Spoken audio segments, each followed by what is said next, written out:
आणि जशी आमची पूर्वीचा तडफडा कसं ते पूर्वी माझ्या आनंद पाणी पाणी काही तिने खाल्लं नाही. आनंद पाणी पाणी तरी झालं पाहिजे. त्याला लवकरात लवकर न्याय मिळाला पाहिजे. न्याय तिकडे तर त्याला फाशी शिक्षा लवकरात लवकर द्यायची. त्याला लई दिवस ठेवायचं. फाशी देऊन बिलकुल नाही. त्याला इजा करून मारलं पाहिजे. त्या पूर्वीला कसं त्याने केलंय.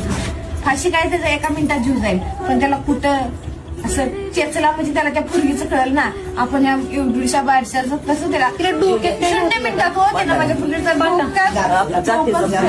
तरी बाकी हातापायाला सगळे माझी पूर्वी चांगली 0 मिनिटात माझ्या पूर्वीला आई तरी म्हणत असेल का ते कसं आवडत पाहिजे असेल त्या माझ्या बाळाला. त्याच्यामुळं त्याला पण ना असा टिचून मारायचा. फाशी देण्यापेक्षा त्याला उभ्या गावात चौकात भर चौकात राखेल ओतून काढी लावून त्याला